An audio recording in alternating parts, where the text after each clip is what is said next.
Uh,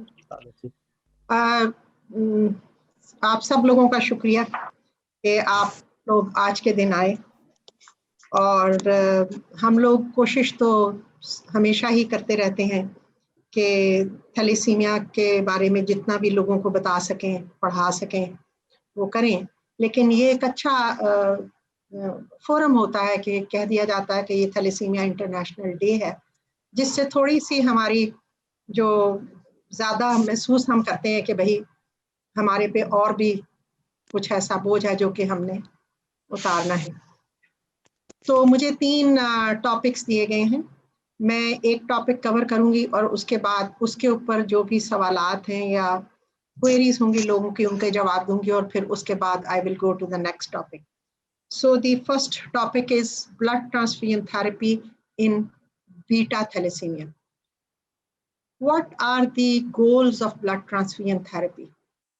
The goals of blood transfusion therapies are to maintain the red cell viability and function during storage, which means first the blood bank. Next, to have the erythrocytes with a normal recovery and half-life in the recipient, for which people who transfuse patients are responsible. And what is their responsibility? Their responsibility is not to use blood which is more than 10 days old. The third goal is to maintain an appropriate hemoglobin level according to your patient, because now the patient pool is very wide, having a lot of thalassemia major patients as well as thalassemia intermediate patients, Thal-E disease, sickle Thal disease, and a lot of other hemoglobinopathies. And of course, not to forget that we must have minimum adverse reactions and infectious agents transmitted by our blood transfusion. Those were the goals, but how do you know that when you are transfusing a patient, you are doing an effective transfusion? This is when you promote normal growth and development in a patient or a child. You allow a normal physical activity, which means play, schooling, job. You can suppress the erythropoiesis, which means undue extramedullary hemopoiesis, which gives you the specific facies plus can make you vulnerable to pathological fractures. And also to prevent enlargement of liver and spleen, which is part of the extramedullary hemopoiesis, and minimize iron overload. The last point I will come to because that is a point on which you can have a query, and I will address that later on. So when do you start a blood transfusion? Blood transfusion is started in a case of thalassemia major when a definitive diagnosis of thalassemia major is made and hemoglobin is less than 7 grams per deciliter on 2 occasions, which are at least 7 days, 2 weeks apart. But there could be other areas where you need to give blood transfusions, and that holds true for thalassemia intermediate patients. And those are facial changes, poor growth, fractures, and extramedullary hemopoiesis.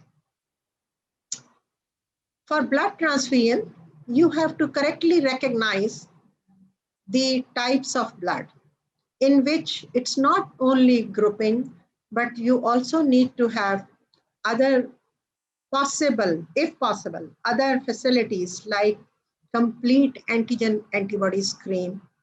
And of course, screening is important, which is related to the safety of the blood. But Then there is another thing which is important for those who look after thalassaemic patients, and that is intervals in blood transfusions, which, if correctly made by the doctors or caregivers in the thalassemia centers, can minimize demand on blood transfusion, which is often very critical in those patients who have rare blood groups. Ideally speaking, before every transfusion, or what you should have is an extended red cell antigen antibody screen, or before every, or at least when you start the blood transfusion therapy in a patient, you exactly know that patient's profile as far as the antigen typing is concerned. And in that, the most valuables about which we are now having a lot of alloimmunization are the antigen C, the antigen E, and CAL. Because patients who are now reporting to us with alloimmunization, and that is because, you see, we have prolonged the life of these patients. So naturally, then they will present with the complications, because I will come into my complication chapter that a lot of things are because of the therapy we give. Then to transfuse these patients with ABO and RH compatible bloods, and in thalassemia major, maintaining a mean hemoglobin of 12 grams per deciliter. 12 grams per deciliter hemoglobin, it can be maintained in a patient if you take the pre-transfusion hemoglobin around 9.5 to 10 and a post-transfusion hemoglobin of 14.5 to 15 grams per deciliter. But in practice, we do not do a post-transfusion hemoglobin. We rely on a pre-transfusion hemoglobin, which should ideally be never less than 9 grams. To be able to achieve this mean hemoglobin in a patient, we need to transfuse these patients with 15 to 20 ml per kg of packed cell volumes in 3 to 4 hours.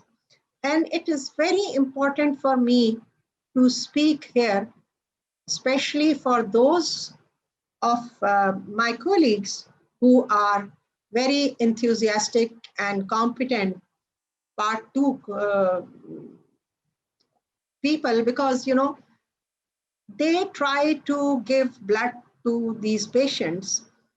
When the requirement, when the HB is down, then they divide it in 5 ml per kg or 10 ml per kg and not give packed cells more than 10 ml per kg, because that is the standard teaching they have. But the thing is that you must realize this is a chronic hemolytic anemia. When somebody has a chronic hemolytic anemia, he has inbuilt mechanisms to adjust to that anemia. And for that, I would like you to review your hemoglobin dissociation curve, which you studied in your basic sciences, and then be convinced that these patients can be given higher amounts of packed cell volumes. This amount of packed cells can even be 2 blood bags given on the same day, especially if that patient has a leukofilter, which is a double lumen leukofilter and costs 2,500 rupees.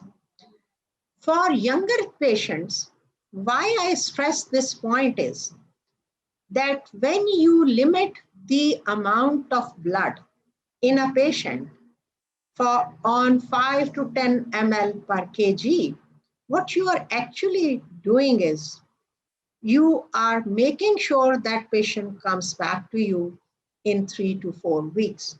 Whereas in thalassemia major, it is allowed to have the interval extended up to 5 weeks, which would only be possible if you give the right amount of blood.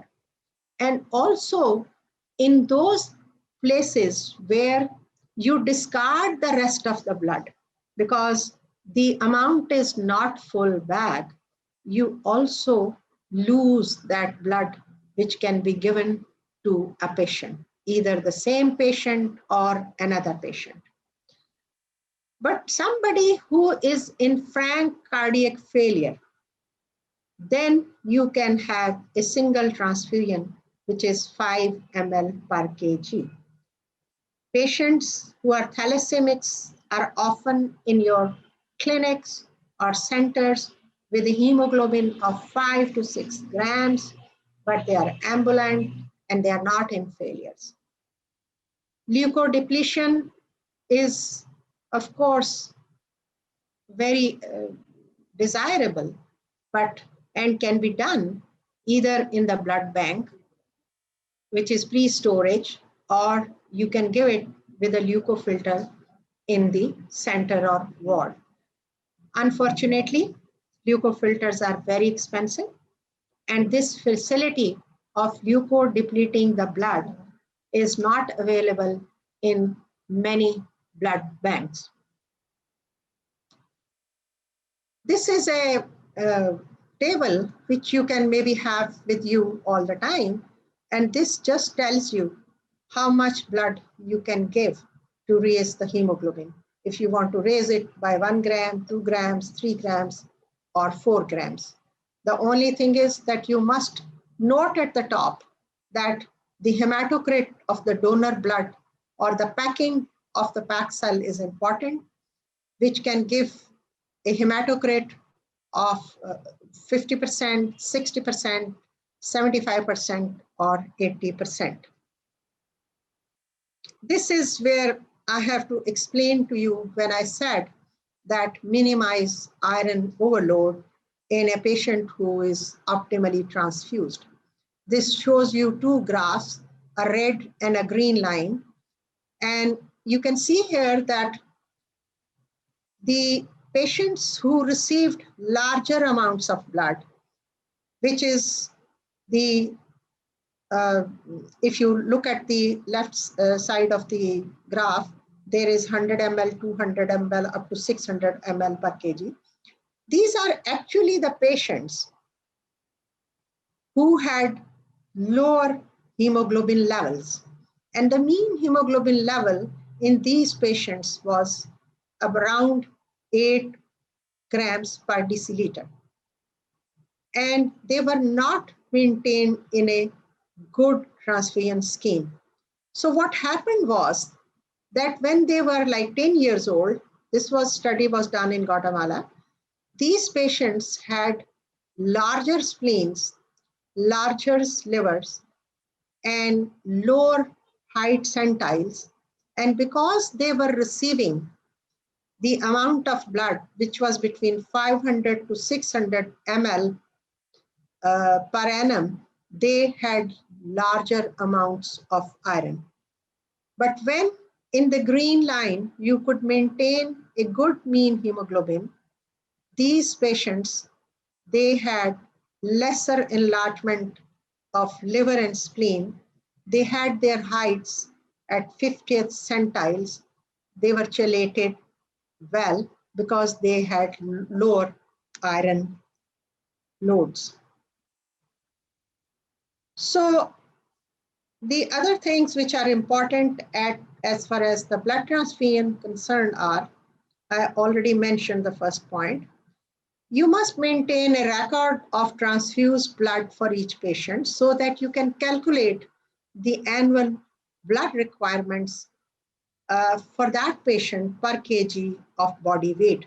This is important for you to help you ascertain, along with examination of the abdomen, about the splenic size, to understand that is the increased amount of blood requirement is due to hypersplenism or something else.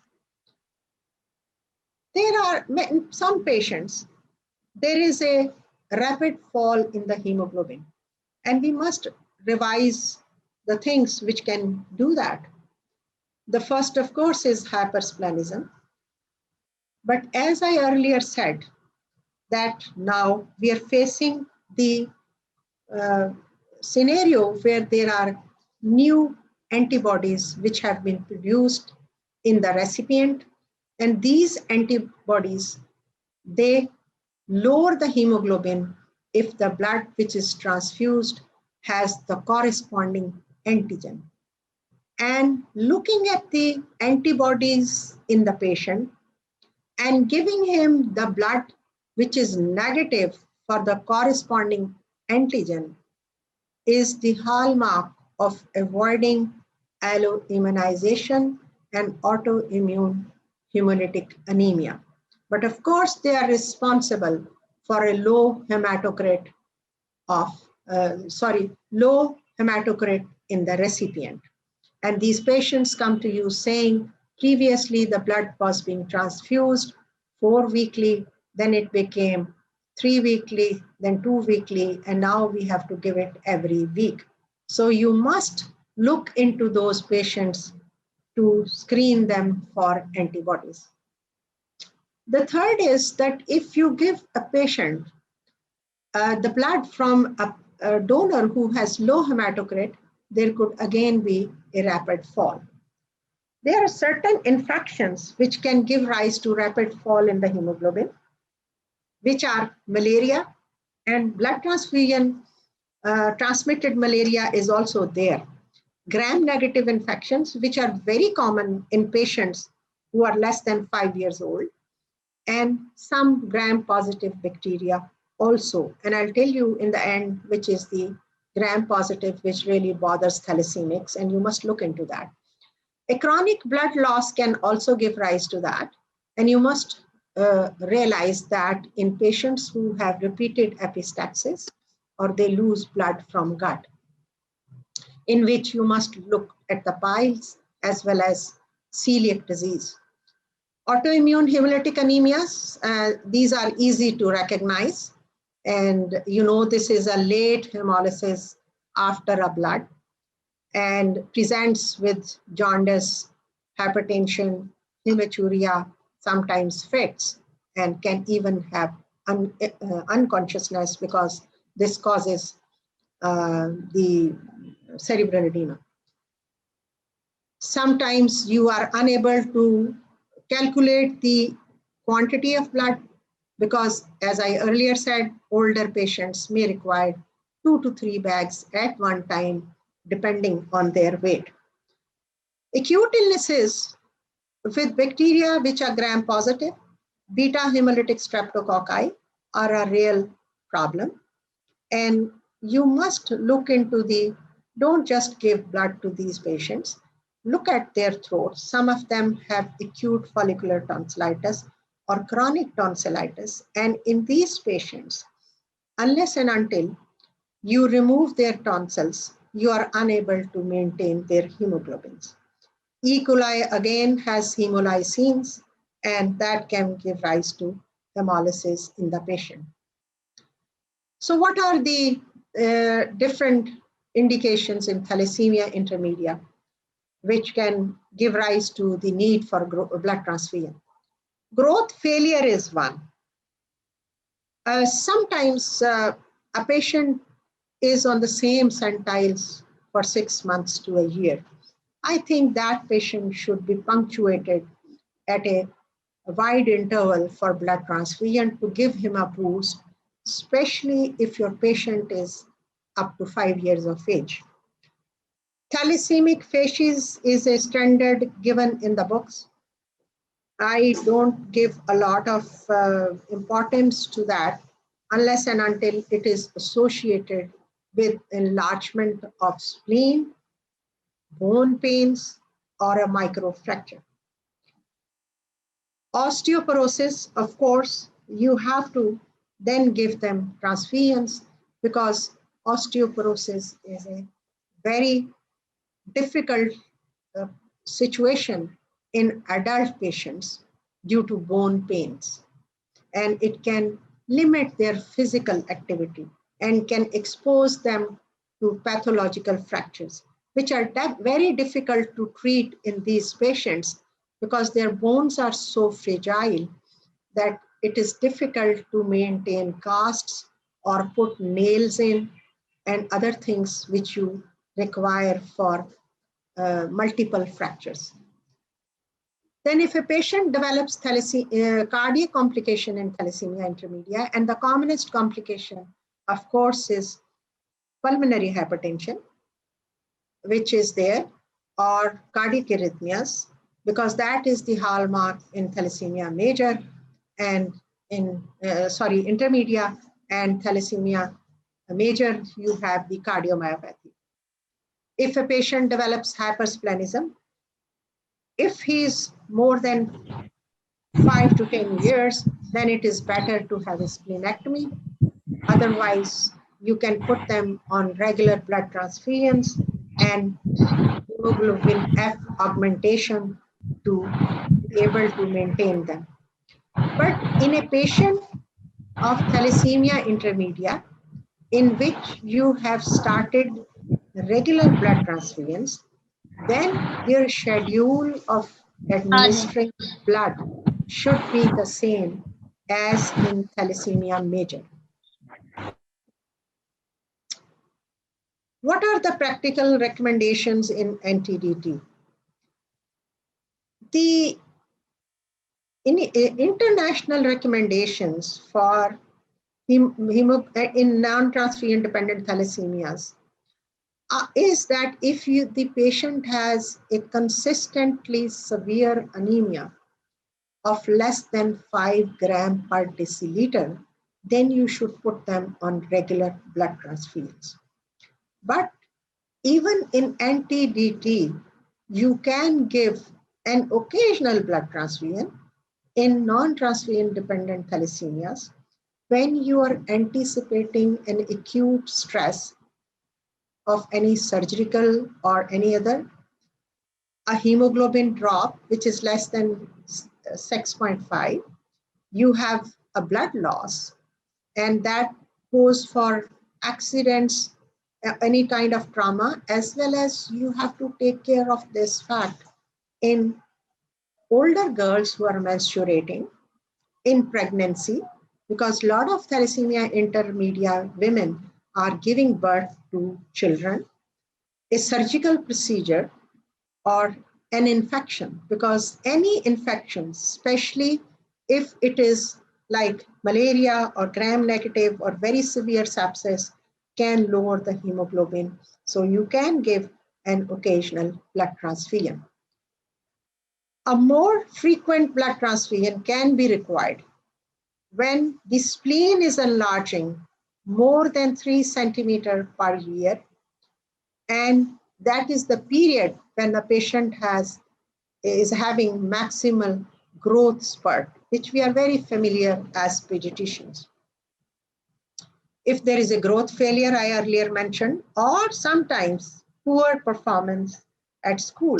Some of our patients are very competitive and they try to score very well in matric OA levels, and they can't do well when the hemoglobins are lower. So you have to really evaluate each patient individually. If a patient says that he has exercise intolerance, if a patient has failure of secondary sexual development, or if his quality of life is poor. In a patient, you may require transfusion as a primary or secondary prevention of following complications in non-transfusion dependent thalassemias. And that is, if a patient of you who has NTDT has an attack severe, that means that that patient, you have to give him blood transfusion. As I earlier mentioned, pulmonary hypertension or CCF. Extramedullary hematopoietic tissues, tumors, These are very common along the spine. A lot of patients of NTDT present with these tumors around the spine, around the scapula, around the ribs. Around the scapula and ribs, they are very painful. And in the spine, they give to paraparesis and paralysis. So you really have to look into that. Leg ulcers, especially distant in the feet, sometimes refusing to heal, chronic ulcers, you have to give them blood transfusions. The luxury of giving blood transfusion because of silent brain infarcts is not available to us, which can be done by looking at the velocity of blood in the middle cerebral artery by a cranial Doppler ultrasound. The cutoff of blood transfusion in NTDT internationally, given in Thalassemia International Federation guidelines, is 6.5 grams per deciliter. But I, in my experience, have, for our own reference, changed it. The reason is because our patients don't come for a regular follow-up. They don't get their hemoglobins checked regularly. Some of them are living in such far-flung areas that they may then turn up to you when their hemoglobin is already 2 or 3 grams.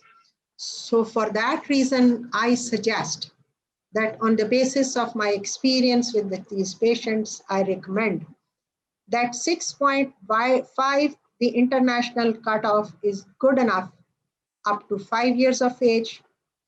Then from 5 years to 12 years of age, you should give them the cutoff of 7 gram per deciliter, and then they might just give it at 6.5. But if your patient is more than 12 years old or is an adult, please have the cutoff, even in thalassemia intermedia, as 8 grams per deciliter. The reason is that it is very hard for adult patients to do well on lower hemoglobins. So how do we handle the alloimmunization, which is a frequent requirement of blood transfusion in a patient who has a polyspecific Coombs test positive? What we do is to give them minimal transfusions. And if given a transfusion, it should be corresponding antigen negative blood. Corresponding meaning that corresponding to the antibodies which are present in the patient. Start them on hydroxyurea. The dose is 15 to 20 milligram per kg per day. Give them steroids, 1 to 2 milligram per kg per day. Of course, noticing the side effects. You can also give them rituximab dosages, which can be decided again on the response to hydroxyurea and steroids, because it's a very expensive drug, difficult to administer, should be given in a hospital setting. And in the last 2 years, I have also used a lot of azathioprine if they do not respond to hydroxyurea and steroid in a dose of 3 to 5 milligram per kg per day, and that is also helpful. Splenectomy can be done in patients who are very, very resistant over 2 to 4 years, have severe growth retardation. Splenectomy is an option if the patient is more than 5 years old. So the summary of my talk is that regular blood transfusions will be required in all cases of thalassemia major. Each case of non-transfusion dependent thalassemia has to be considered on individual assessment. Thalassemia major, the mean hemoglobin should be 12 grams per deciliter. In non-transfusion dependent thalassemias, individual case will have to be assessed, and then only you can give the blood transfusion. And I thank you all for your patient listening. The forum is now open for any questions or queries. ठीक है, उनकी आवाज आई। Thank you very much madam. मैं एक दो सवाल लोगों ने लिख के भेजे हुए हैं जी जरूर, जो इस दौरान मैं वो एक एक करके आपके सामने रखता हूँ। जी बिल्कुल। एक तो ये कि जो आपने बात की ना, और जो एलो इम्यूनाइजेशन की, जी खासतौर पे वो सेंटर्स जो जैसे रावलपिंडी या लाहौर या कराची हो, तो उसके तो पूरा इन्वेस्टिगेशन और वर्कअप भी हो सकता है एलो इम्यूनाइजेशन के जी लिए। जी वो जी लोग जो पेरिफेरल सेंटर्स पे काम करते हैं, वो कैसे इसको अर्ली आइडेंटिफाई कर सकते हैं? क्या उसका कोई क्लिनिकल पैरामीटर हो सकता है या कोई क्लू हो सकता है जिस बिना पे वो ये जान सकें या शनाख्त कर सकें किस पेशेंट में अब एलो इम्यूनाइजेशन हो गई है, और अब उसको अगर वहां पे नहीं असेस हो सकता उसको एक्सपर्ट के पास भेज देना चाहिए? जी, मैंने मेंशन तो किया था, लेकिन जब लेक्चर होता है तो बाज़-औक़ात आप कुछ पॉइंट्स मिस आउट कर देते हैं। मैंने आपसे ये कहा था कि बहुत से शायद आपको नहीं कहा, मैं अनफॉर्चुनेटली इससे पहले भी एक फोरम पे बोल रही थी, वहां मैंने कहा था कि ये जो तरीकाकार है कि एक पेशेंट आता है और आप उसकी एचबी करते हैं और आप उसको ब्लड लगा लेते हैं, ना आप उसका हर दफा वजन करते हैं, ना आप उसके पेट को हाथ लगाते हैं, ये बड़ी गलत बात है। खास तौर पे अगर वो बच्चा जो है वो आया है क्यों, उसने कहा है कि मेरे बच्चे को अब जरा जल्दी जल्दी ब्लड लगता है, इन सारे मरीजों के पेट को हाथ लगा के काइंडली स्प्लीन का साइज नोट करें। अगर एक पेशेंट आपके पास आता है और उसके स्प्लीन के साइज में तो फर्क नहीं है, लेकिन उसकी रिक्वायरमेंट बढ़ गई है, या उसने आपको ये हिस्ट्री दी है कि जी खून लवांदे हैं तो फिर 3 दिनों बाद जो टेस्ट करने तो एचबी पहले को भी घट जाती है, कुछ तो ये कहते हैं, और कुछ जो होते हैं वो ये कहते हैं कि जी खून लवाया सी लेकिन सारे दा सारा पेशाब इच निकल गया, लाल रंग का पेशाब आंदा रहा। ये वो पेशेंट हैं जिनको डिलेड हिमोलिटिक इम्यून रिएक्शंस हो रहे। तो हर पेशेंट की हिस्ट्री में पूछना, रिएक्शंस के बारे में, कलर ऑफ यूरिन के बारे में, उसकी हीमोग्लोबिन के लेवल के बारे में, और फिर उसकी स्प्लीन को हाथ लगा के देखने में कि अगर तो वो एक पेशेंट है जिसकी स्प्लीन ही 14 सेंटीमीटर है या 12 सेंटीमीटर है, तो वो तो फिर अगर कहता है कि मुझे जल्दी जल्दी खून लगता है और उसकी उम्र भी बढ़ गई है और वजन भी बढ़ गया है, तो उसकी तो रिक्वायरमेंट ही बढ़ गई है ना। तो वो तो फिर ये असेस करना है कि क्या उसकी रिक्वायरमेंट जो आप उसको ब्लड लगा रहे हैं वो है मिनिमम 15 ml पर केजी, कि आप उसको फिर भी 1 महीने के बाद ही बुला रहे हैं, हालांकि 15 ml पर केजी से कैलकुलेट करने से उसके 2 ब्लड बैग्स बनते हैं, तो अगर 2 बनते हैं तो उसकी तो नॉर्मल बारी ही आनी चाहिए 15 दिन के बाद। तो इस तरह से आप असेस कर सकते हैं। और अगर आप देखें बच्चे के साइज में ज्यादा फर्क नहीं पड़ा, हिस्ट्री में आपको कोई ऐसी चीज मिल गई है, या आप ये नोट कर रहे हैं कि तिल्ली का साइज तो इतना बड़ा नहीं है, ये आखिर खून क्यों इतना जाया हो रहा है, तो देन यू शुड सस्पेक्ट कि इसको मिनिमम एक कूम्स टेस्ट करें, और अगर कूम्स टेस्ट पॉजिटिव है तो फिर किसी ऐसे बंदे के पास भेज दें जो कि एलो इम्यूनाइजेशन या ऑटो इम्यून हेमोलिटिक एनीमिया को डील कर सके। मैडम मैं बस एक छोटी सी बात यहाँ पे मैं पार्टिसिपेंट से ये भी गुजारिश करूँ, खासतौर पे वो जो थैलेसीमिया सेंटर्स पे काम करते हैं, कि इसका पता होना चाहिए कि कोम्स आपने कहाँ से करवाना है। अब चूंकि कोई लैब किसी टेस्ट का इनकार नहीं करती है और वो पैसे लेके आपको टेस्ट दे देगी, you must at your city या योर सेंटर नो कि which is the good place and satisfactory and reliable place to have a good comes test for a decision making. Of course, madam और उसमें भी ताहिर अगर लिख दिया करें ना साथ पॉली स्पेसिफिक, तो दैट विल हेल्प। जी ठीक है, क्योंकि थैंक यू। पॉली स्पेसिफिक जो होता है ना वो फिर पिकअप कर लेता है। जी ठीक है जी। मैडम सवाल पूछा है पार्टिसिपेंट्स ने कि हाइड्रोक्सी यूरिया का, how does hydroxy urea work, और फिर एक दूसरे साहब ने पूछा है कि क्या हाइड्रोक्सी यूरिया का कोई रोल ट्रांसफ्यूजन डिपेंडेंट थैलेसीमिया में भी है? बेटे सबसे पहले तो ये कि हाइड्रोक्सी यूरिया जो होता है ये हीमोग्लोबिन एफ को रेज करता है और इनइफेक्टिव एरिथ्रोपोइसिस को रोकता है। तो उससे ये होता है कि चूंकि इनइफेक्टिव एरिथ्रोपोइसिस की वजह से ही तो हेमोलिसिस होती है ना, एक बात।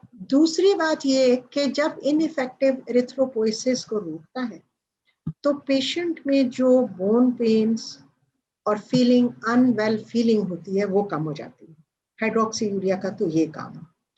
जहां तक थैलेसीमिया मेजर का ताल्लुक है, बहुत सी स्टडीज नेट पे मौजूद हैं जिनमें ईरान में स्पेशली, बिकॉज देखो जो ये चीजें वहां ज्यादा की जाती हैं जो हमारे जैसे ममालिक हैं जहाँ पे फैसिलिटीज का फुकदान है, तो उन लोगों ने बहुत यूज किया है इसको।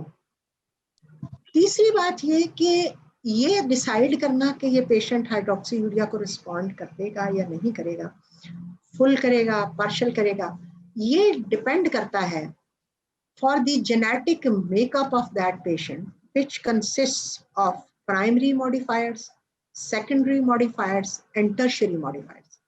अब हमारे मुल्क में ज्यादातर XMN1 अवेलेबल है which is third tertiary modifier, but there are a large number, और बाहर के मुल्कों में तो उनको फैसिलिटी है, वो सारे का सारा कर लेते हैं और डिसाइड कर लेते हैं कि हाँ इसको डालना है हाइड्रोक्सी यूरिया पे और किसको नहीं डालना। ठीक है, हमें ये फैसिलिटी मौजूद नहीं है।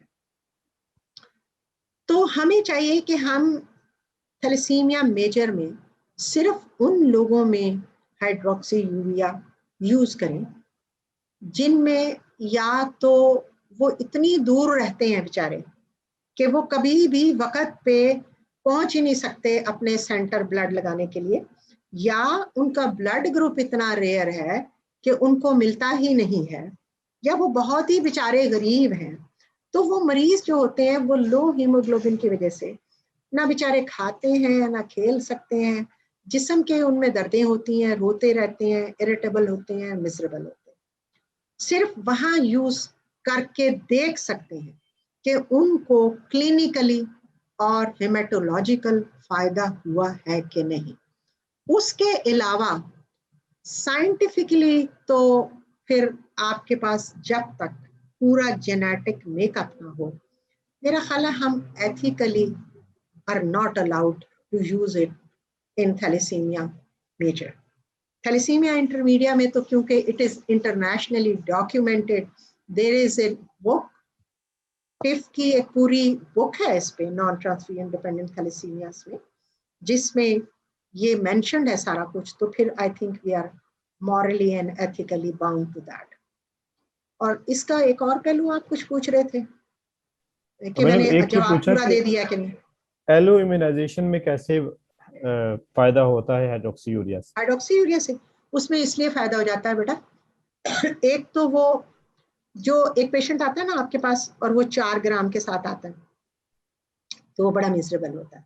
ठीक है, एलो इम्यूनाइजेशन होती है। अब वो पेशेंट जो है वो 20-25 हज़ार रुपया खर्च नहीं कर सकता, क्योंकि आपको 20-25 हज़ार रुपया लगते हैं to have an extended antibody screen, और आपको 15 से 20 डोनर्स चाहिए होते हैं to get the corresponding antigen negative blood, right.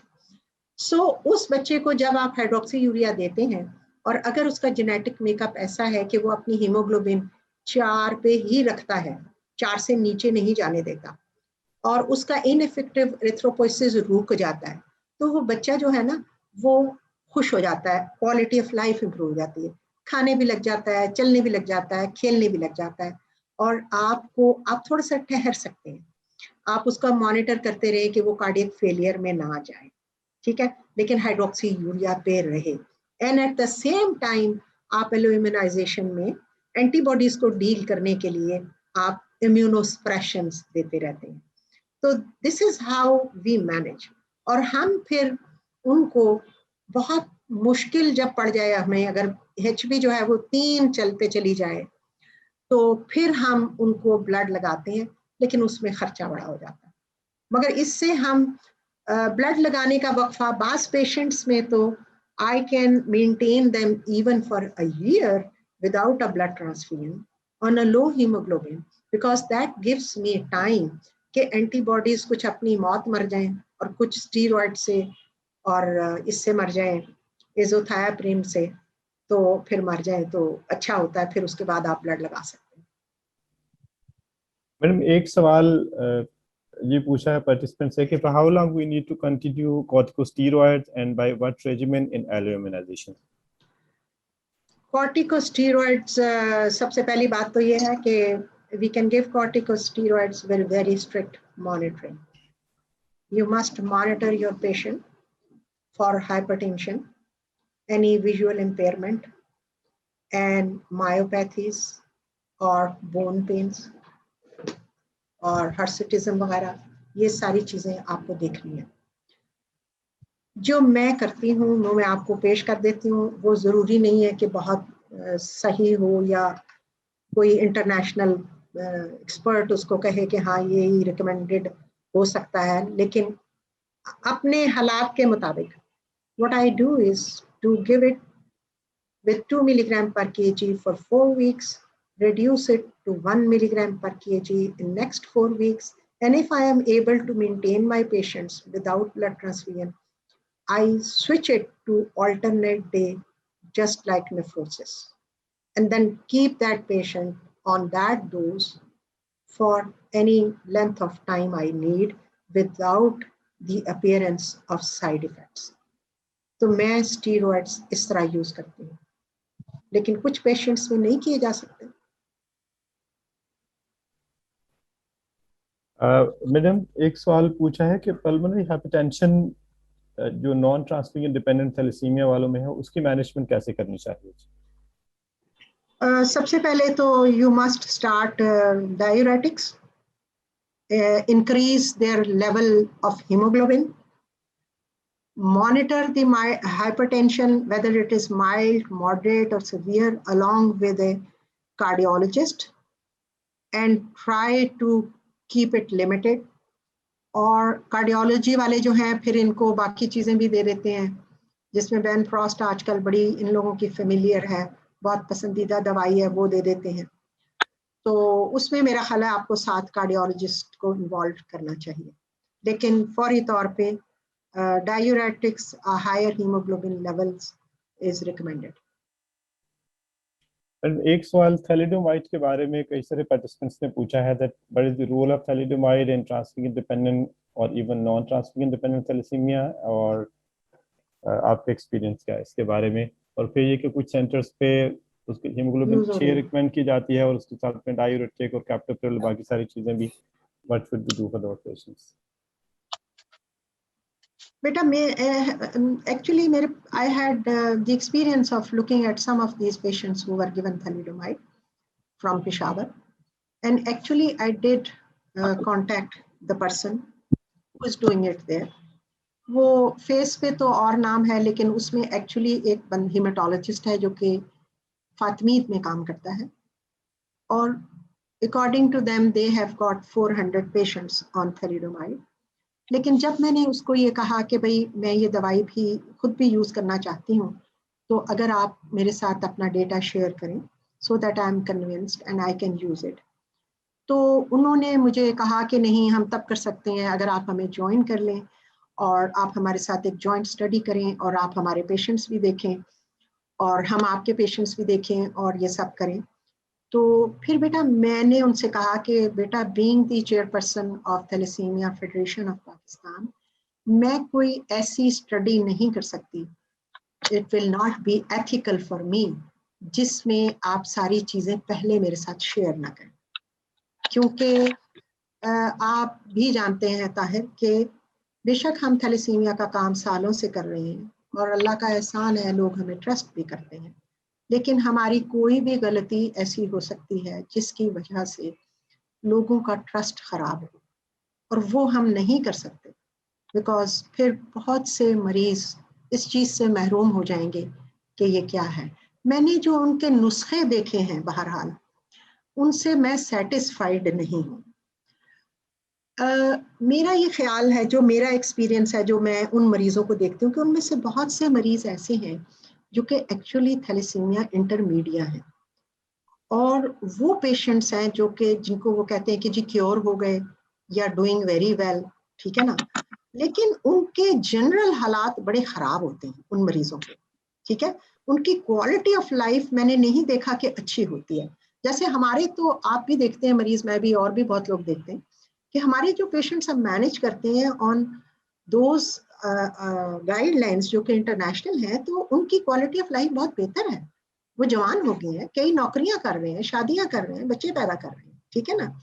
वहां ये सिचुएशन नहीं है, लेकिन उनकी ये डिमांड कि ये एक सीक्रेटिव तरीके से किया जाए, ये मेरे लिए मुमकिन नहीं था, इसलिए मैंने इनकार कर दिया। तो मैं आपको इनडायरेक्ट तो बता सकती हूँ कि I am not impressed and I don't like this. देखें, आज मैंने आपको कहा कि नॉन ट्रांसफ्यूजन डिपेंडेंट थैलेसीमिया में मेरी एक रिकमेंडेशन है, ठीक है ना। This is an open recommendation on an open forum and you can challenge me on that and I can show you my patients, ठीक है ना।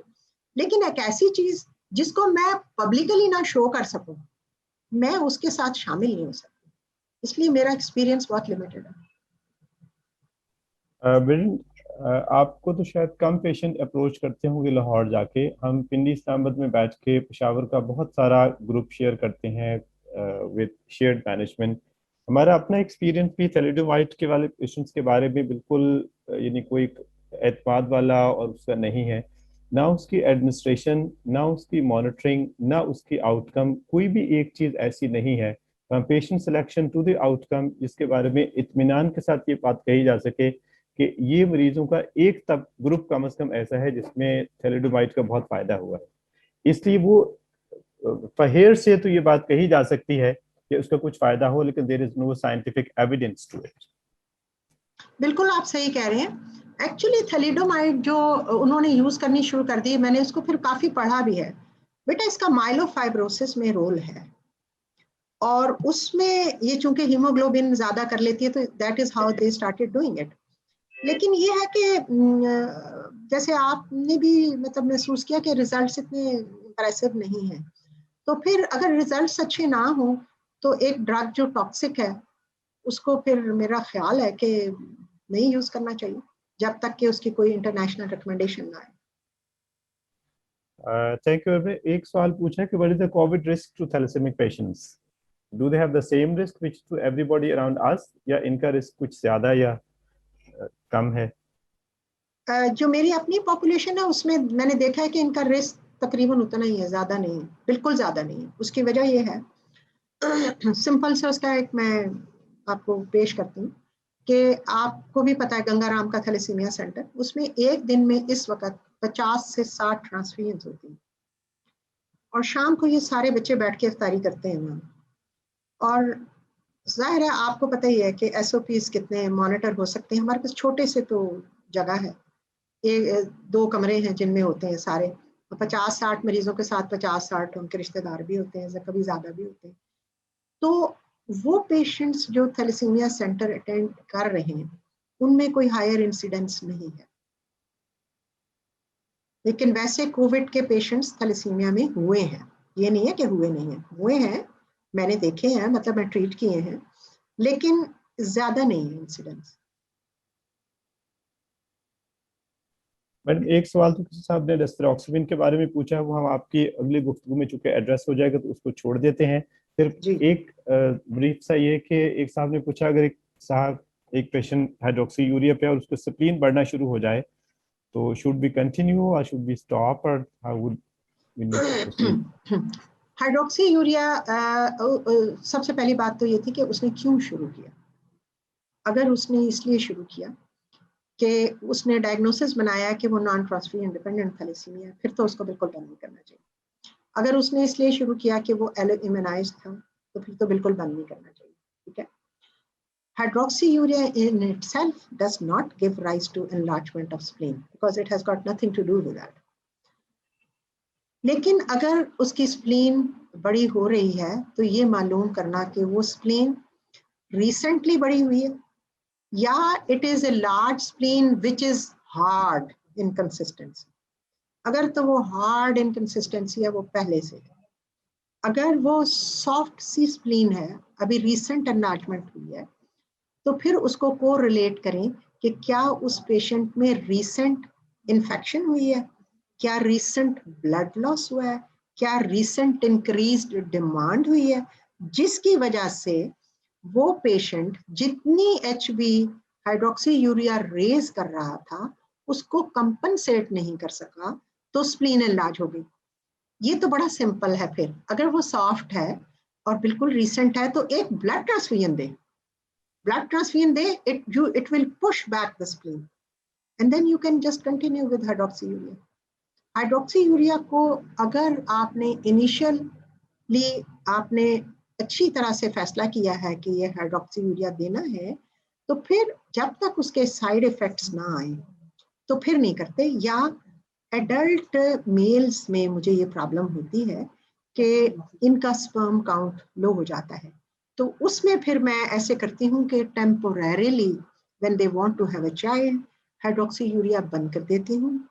जो एंडोक्रिनोलॉजिस्ट हैं, यूरोलॉजिस्ट हैं हमारे यहाँ, उनको इन्वॉल्व करके उनका स्पर्मेटोजेनेसिस बढ़ा के जब कंसेप्शन हो जाता है तो फिर उसके बाद दोबारा शुरू कर सकती हूँ, करती भी हूँ बाज़ औक़ात, अगर वो बंदा जो है वो एग्री करे। बिकॉज जब जिनको हाइड्रोक्सीयूरिया मिल जाता है और उनको ब्लड ट्रांसफ्यूजन नहीं लगानी पड़ती, वो आमतौर पर ये पसंद करते हैं कि उनको हाइड्रोक्सीयूरिया पे ही रखा जाए। और असूलन मैं मेरी गाइडलाइन भी ये होती है इन मरीजों को कि भाई 2 से ज़्यादा बच्चे नहीं आपने पैदा करने, बिकॉज आपका जो लाइफ स्पैन है जो कि अच्छी क्वालिटी ऑफ लाइफ के साथ है वो ज़्यादा लंबा नहीं है। So I don't want you to leave young children behind जो कि बाद में अच्छी तरह से परवरिश ना पा सकें या अपनी जिंदगी की सहूलतें जो हैं उनको ना इस्तेमाल कर सकें। Thank you very much madam. Professor Iqbal Memon साहब और अमीन जान साहब और कुछ सीनियर लोग और शरीक हैं, अगर if they can have a couple of comments for the residents as well, then we can start with the second presentation. That's okay with me. Sir Iqbal sahab. Assalamualaikum. What a lovely presentation, madam. Excellent. I think a lot of us have benefited. मैं तो एक perpetual student हूँ, तो मैं सीख रहा था सब कुछ, और very nice presentation and slides and very practical approach. And I'm pretty sure a lot of our friends have benefited from this. And I think such Zoom meetings and otherwise virtual meetings are always beneficial. We hope that more people will benefit. This was a well-attended group. I think they touched 100 plus. Right now, 94. So, mashallah, mashallah. And we got to see Madam Javeria also after a long time. Mera salam, madam. Mashallah, thank you very much for giving me this opportunity and allowing me to just jot in a few words. Sir Amin Jan sahab, sir. Thank you very much, Tahir, for giving the opportunity to so many pediatricians and people for such a high and educating talk. Thank you, ma'am. I'm again educated today on thalassemia and blood transfusions. मैं इस वक्त का थोड़ा सा ये फायदा उठाऊंगा कि how can we simply decide that this is thalassemia intermedia or this is thalassemia major, because one of our very senior colleague right again in Peshawar would label almost 99% of the children as thalassemia intermedia and would stop blood transfusion. So as a, I mean, what test we can say, well, now this is thalassemia intermedia or this is thalassemia major. Thank you so much. Thank you, sir. ये जो question आपने पूछा, this is a whole topic in itself. लेकिन मैं guide जरूर आपको कर दूं कि how can you reach there. क्योंकि एक तो ये है कि मैंने पहले मेंशन किया था कि थैलेसीमिया इंटरनेशनल फेडरेशन टिफ का जो वेबसाइट है उस पे इसका पूरा गाइडलाइंस मौजूद हैं, तो आप उसको भी विजिट कर सकते हैं। लेकिन इन शॉर्ट फटाफट practical points. जी Any child who gets his first transfusion at 2 years of age or after 9 months of age without an acute infection, and the second blood transfusion 2 to 3 months later or 6 months later, or likewise, So that means this patient was not a transfusion dependent thalassemia. Otherwise, he will require it every month or every 3 weeks. That is number one. So a good history. Second, looking at the spleen. If a patient comes to you for the first time for a blood transfusion at any age, his hemoglobin is 5 and his spleen is like 1 or 2 centimeter, he's not thalassemia major, because with 5 hemoglobin, he should have a large spleen and a large liver. That is second point. Third point on which I have a study, which I'm going to publish very soon, and that is when a patient comes to you who's 9 months or a year old, and his hemoglobin is around 6 or 7 or even 5, and he had a recent infection, and you look at the hemoglobin electrophoresis, and it says 90% hemoglobin F, or more than 90% hemoglobin F. I even have patients who have 100% hemoglobin F. These are the patients who are intermediate or non-transfusion dependent thalassemias or hereditary persistence of fetal hemoglobin. So these are the patients on which I have done a large cohort. They respond well. 85% of them respond good with hydroxyurea. Then there is a lesser percentage, like 15%, who do not respond well or not respond at all. Lekin non-responders are very few in patients who have got a high HbF, and the cutoff is like 90. So a history, clinical examination, hemoglobin electrophoresis report. This is good for all of us. Thirdly, it is very good to have with yourself in your office or wherever you are treating the patients, a copy of Mahidol scoring. My paper on Mahidol scoring has been published in College of Physicians and Surgeons journal. And it's an elaborate thing there. उस पे भी मेरी study है बाकायदा जो उन्होंने publish की है. और Mahidol scoring is very, very useful to be able to diagnose who is thalassemia intermedia and who is thalassemia major. तो अगर आप ये 3-4 चीजें आप कर लेंगे तो आप तो ऐसे बिल्कुल मक्खन कैसे जैसे मक्खी निकालनी एकदम कर सकेंगे. No problem. Thank you. Thank you. Thank you so much. Thank you very much, sir. एक सवाल किसी ने पूछा है कि हम कैसे फैसला करेंगे कि हाइड्रोक्सीयूरिया को रिस्पॉन्ड नहीं किया. बस ये एक सवाल आप इस पे से कर दीजिए, फिर आप अपनी प्रेजेंटेशन आयरन कैलेशन वाली कर दें उसके बाद इंशाल्लाह, क्योंकि वो भी एक बड़ा सब्जेक्ट है और उस पे भी शायद बहुत सारी चीजें जी बहुत समझने वाली होंगी हमारे लिए. जी. अच्छा, इसमें यह है कि जो स्टडी मैंने की हुई है उसमें इंटरनेशनल बहुत सी पब्लिकेशंस हैं जो नेट पे अवेलेबल है. उनमें patients are divided into good responders, partial responders and no responders. No responders तो बड़ा आसान है ना उनकी हीमोग्लोबिन बढ़ती है और ना उनकी ट्रांसफ्यूजन रिक्वायरमेंट कम होती है. पार्शियल रिस्पॉन्डर्स वो हैं जिनकी हीमोग्लोबिन हाइड्रोक्सीयूरिया देने के बाद 1 से 2 ग्राम के दरमियान बढ़ती है और उनकी ट्रांसफ्यूजन इनफ्रीक्वेंट हो जाती है. ठीक है, अब वो इनफ्रीक्वेंट चाहे 5 से 6 हफ्ते हो चाहे 8 हफ्ते हो, वो इनफ्रीक्वेंट है, लेकिन लगानी फिर भी पड़ती है. These are partial responders. और कुछ लोग ऐसे हैं जो अपनी हीमोग्लोबिन बेस लाइन से 2 ग्राम तक बढ़ा लेते हैं या उनको ट्रांसफ्यूजन लगने बंद हो जाती है. They are good responders. तो ये इसका कट ऑफ है, and that is how you can assess. और जब भी आप ये करें, please also look at the spleen. आपको रिपोर्टों से अगर ये लग रहा हो कि नहीं ये रिस्पॉन्ड कर रहा है, लेकिन उसकी स्प्लीन जो है वो 1 साल के अंदर अंदर 3 सेंटीमीटर बढ़ जाए तो वो रिस्पॉन्डर नहीं है. Is not a good responder. So you have to keep a check on the spleen. As I earlier said, please अपने मरीज के पेट पे हाथ जरूर लगाएं, स्प्लीन का रिकॉर्ड जरूर रखें. और क्यों मैं ये बार बार कह रही हूँ, क्योंकि तमाम कॉम्प्लिकेशंस उस वक्त ज्यादा हो जाते हैं जब स्प्लीन निकाल दी जाती है. और मैं नहीं पसंद करती कि मेरे पेशेंट्स में स्प्लीन को निकालना पड़े. उसका मतलब ये है कि मैंने अपना काम बहुत बुरा किया. तो उस पर जरूर तवज्जो दें. Okay, so can I start with the next one? जी मैम प्लीज. Okay जी. अब मेरा नेक्स्ट टॉपिक है iron chelation therapy in thalassemia. क्या हो गया?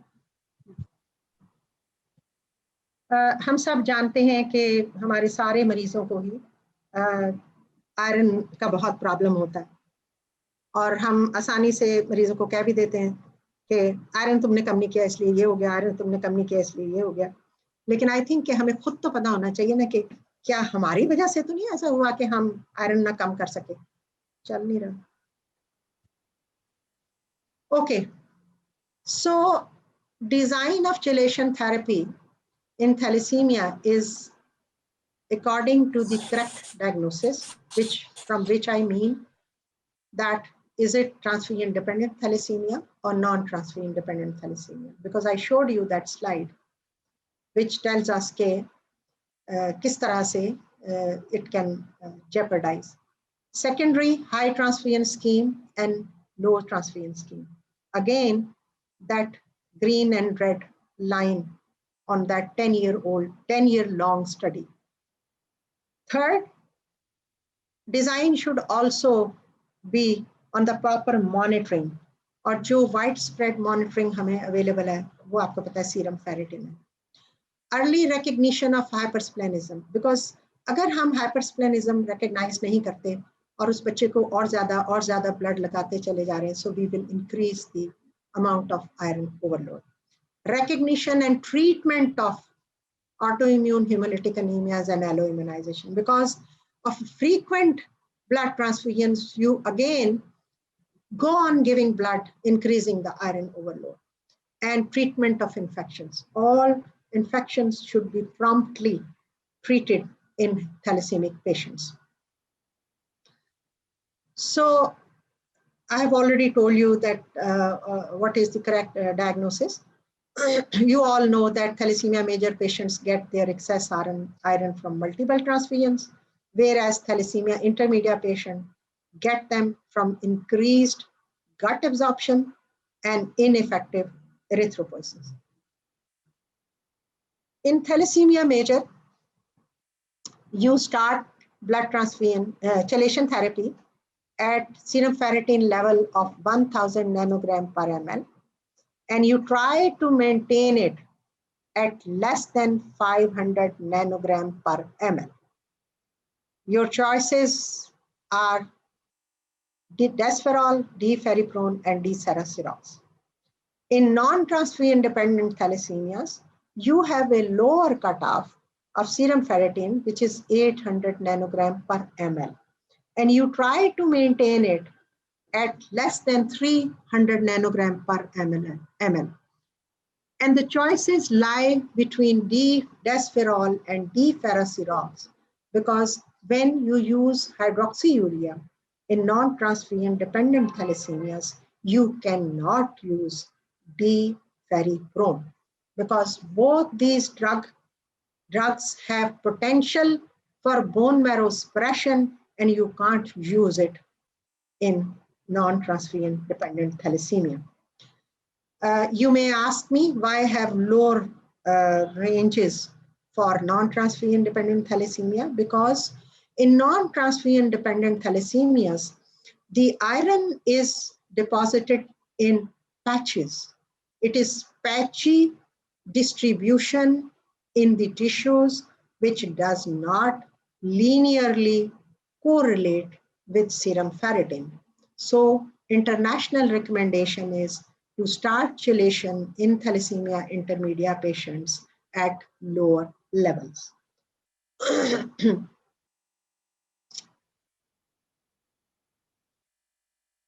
I'll skip this slide and go to the use of serum ferritin.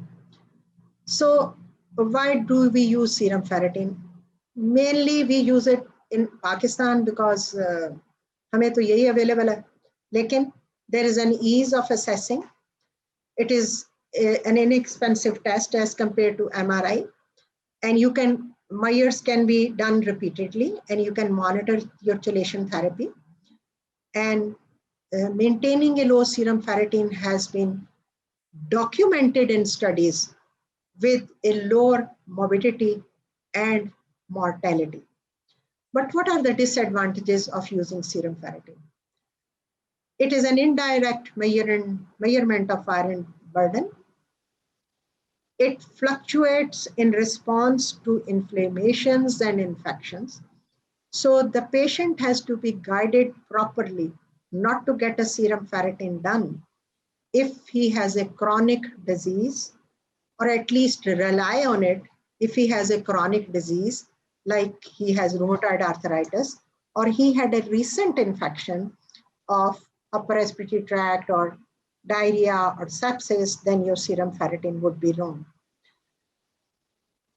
The other disadvantage is that it will be raised in many abnormal liver functions in which there are some inborn errors of metabolism, we do have that in our country. And the last is that we need to monitor it serially, at least every 6 months. The other monitoring, which is liver iron concentration, liver MRI, myocardial T2 star, and NT-BI and LPI, they are not routinely used. Myocardial T2 star is available to fewer patients, and the aim is to maintain the level more than 20 milliseconds to protect your patients. Liver MRI is also not available to many patients, and LIC is not available because in Pakistan we cannot do the iron in dry liver samples. What about early recognition of hypersplenism? This can be diagnosed when the blood transfusion requirement is 200 to 220 ml per kg.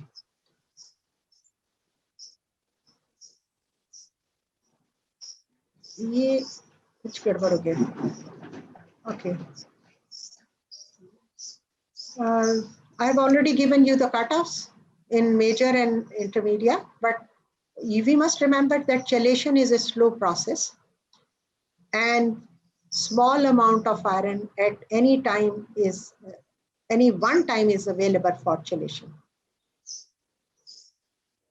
The non-transfusion bound iron is readily available for damage when the chelator disappears from blood.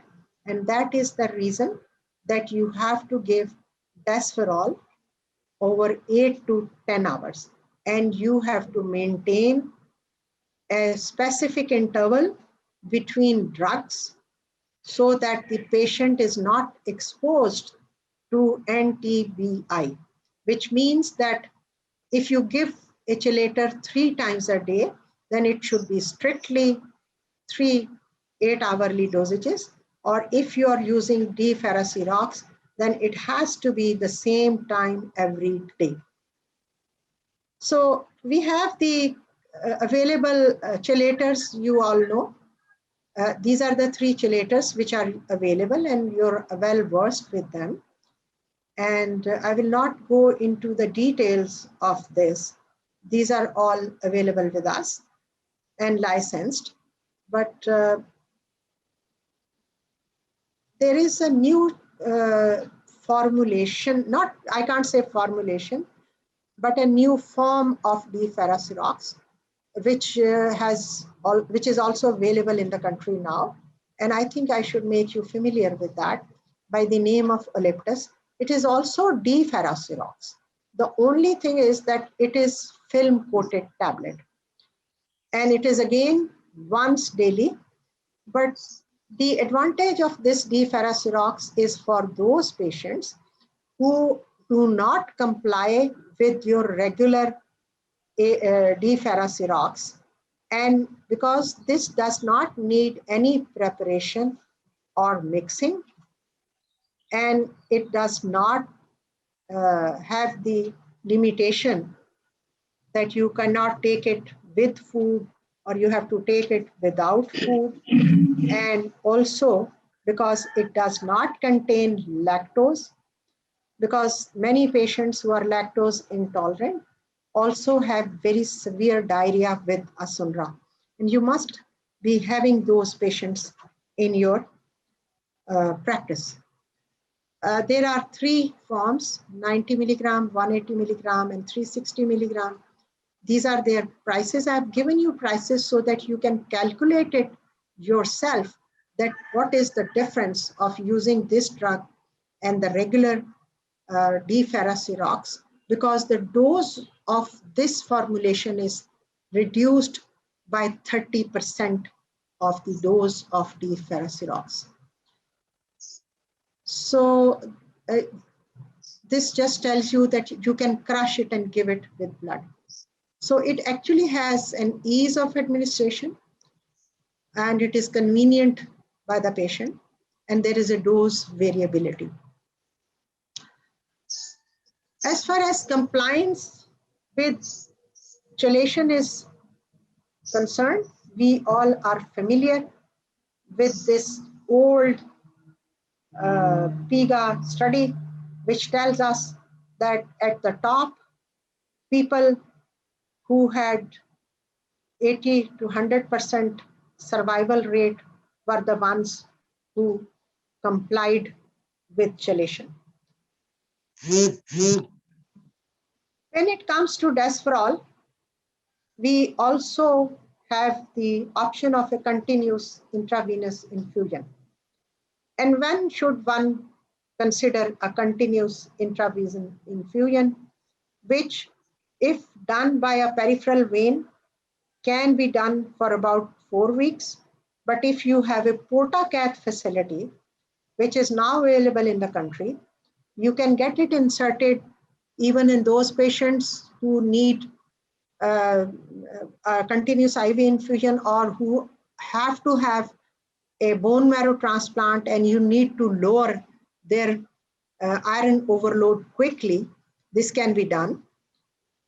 But the indications are a ferritin level which is persistently over 2,500, or he has a significant cardiac dysrhythmia, or on monitoring you see that there is a falling ventricular function, or if a patient has developed a recent endocrinopathy.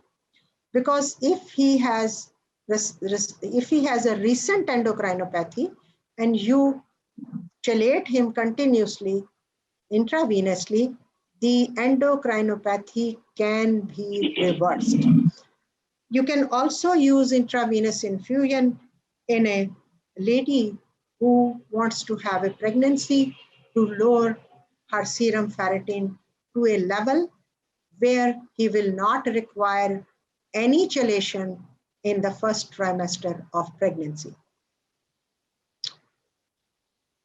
You can also, if somebody has a very poor compliance, you can have an IV chelation. Some patients are allergic to an infusion pump. And the reason for this allergy is latex allergy. And the history you will have is that if they use a pump, they have allergic reaction. If they use it intravenously, then they do not have an allergic reaction, because it is not an allergy to the desferrioxamine, it is an allergy to the latex. If a patient has active hepatitis C, you can also chelate them. And we all know that if you plan a bone marrow, then you can use a continuous IV chelation. Continuous IV chelation recommendation is 50 to 60 milligram per kg per day. 60 is adult dose. It has to be given 7 days a week with a Portacath, or as I earlier said, subcutaneous or intravenously. it can really remove large amounts of iron from the body. What about combination therapy? Combination of D-ferroxamine and D-ferriprone, they show a synergistic effect. Reason being that the desferrioxamine removes iron from the blood, and D-ferriprone takes it out even from the tissues. So when they are both given together, they help each other. So some iron is removed from the blood, and the one which is released from the tissues is also taken out. And how do you use it? You can use 5 days of desferrioxamine for 7 days, and also D-ferriprone together, but you can also reduce the dosages of desferrioxamine to 2 to 3 times per week and use D-ferriprone in 7 days. It is important to tell you here, I have seen some patients, what they do is the day they get desferrioxamine, they do not take their D-ferriprone dose that day. That is not recommended. D-ferriprone, you can't have an interval in that. You should only limit the number of desferrioxamine administrations because of the logistics and pain which is associated with it. There are now also studies in which combination of D-ferrosirox and D-ferriprone has also been studied, but we do not have actual international recommendations on that.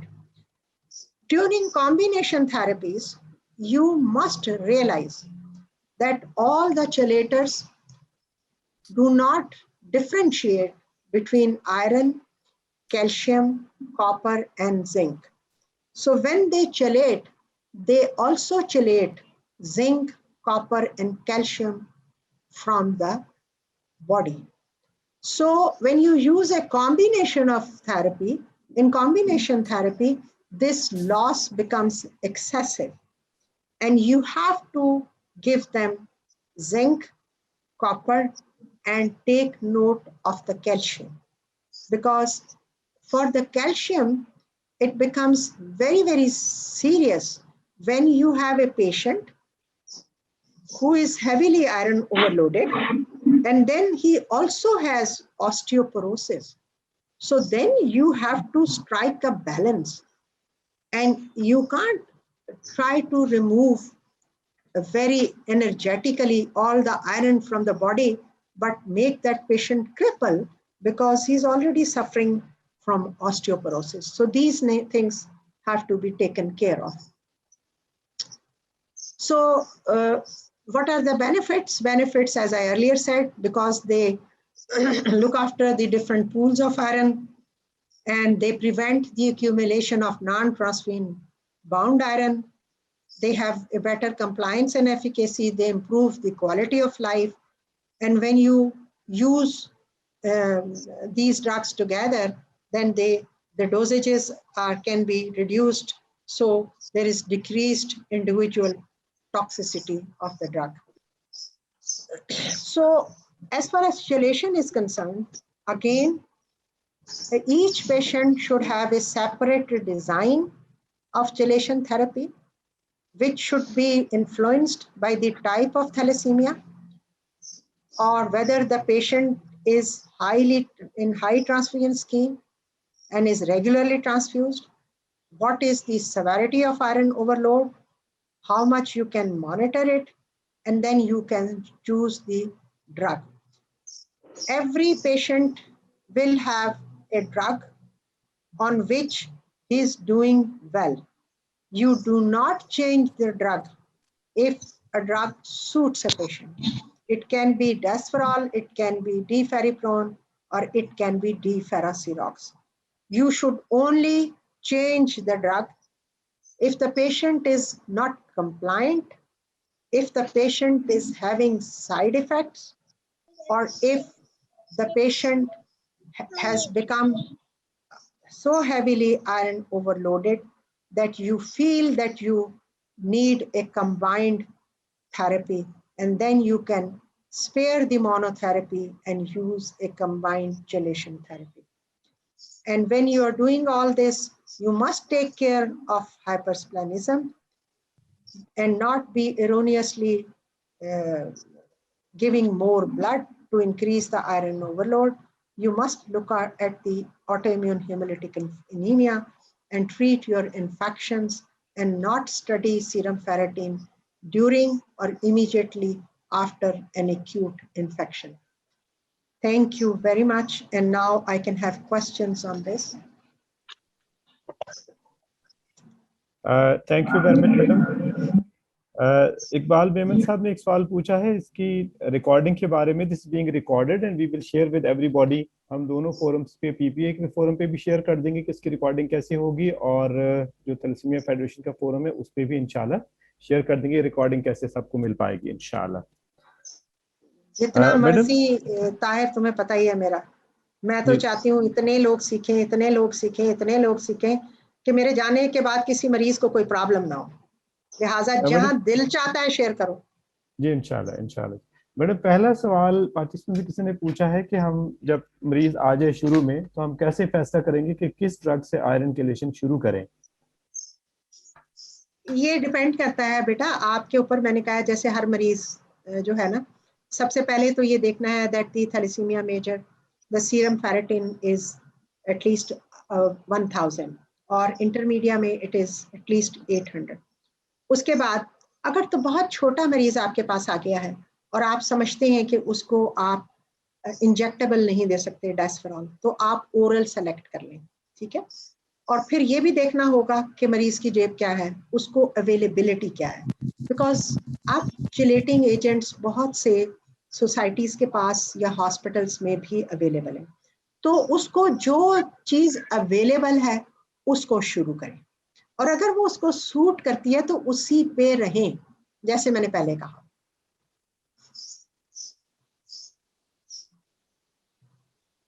Madam, एक सवाल किसी participant में से, उन्होंने शायद किसी पिछली presentation या लेक्चर के बारे में पूछा कि आपने कहीं जिक्र किया था कि आईवी केलेशन जो ब्लड ट्रांसफ्यूजन उसके 2 दिन के बाद शेयर करना चाहिए, शुरू करनी है, तो इस पे भला कोई रिकमेंडेशन है या इस तरह की कोई बात है कि उसके आईवी केलेशन कब शुरू करनी चाहिए और कब नहीं, उसका ट्रांसफ्यूजन के साथ रिलेशनशिप है? मैं रूटीन में अपने वो तमाम पेशेंट्स जो कि हेवीली आयरन ओवरलोडेड है और those who do not object to it, उनमें IV chelation with Desferal in 50 milligram पर केजी के डोज से उसी ब्रैनुला में जिसमें ब्लड लगता है उसमें कंकॉमिटेंटली या इमीडिएटली आफ्टर दैट. ये मेथड पुरानी नेल्सन में भी लिखा था और तब से ये है हर जगह अवेलेबल कि ब्लड उस वक्त चल सकता है और जब ट्रांसफ्यूजन डेस्फेरॉल की चल रही हो.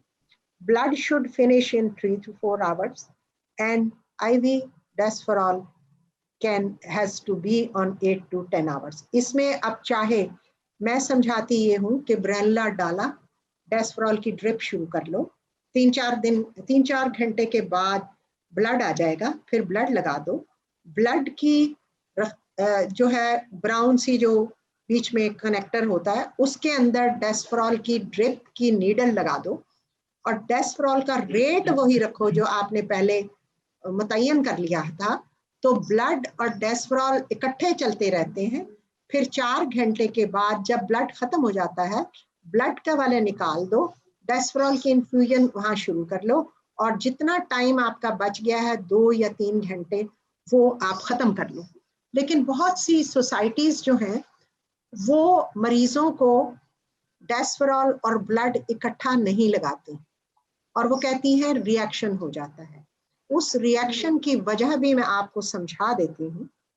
रिएक्शन इसलिए होता है कि डेस्फेरॉल अगर रैपिडली दिया जाए तो ये हिस्टामीन रिलीज करती है और हिस्टामीन रिलीज जब होती है तो उस वक्त वो जो पेशेंट होता है वो तमाम सिम्टम्स जो होते हैं कि वो पेशेंट जो होता है उसको नौजिया होता है, उसको रैश हो सकता है, रेडनेस हो सकती है और उसको वॉमिटिंग होती है और वो अनकंफर्टेबल हो जाता है, ब्लड प्रेशर फॉल करता है, तो उसको लेते हैं कि ये रिएक्शन हो गया है।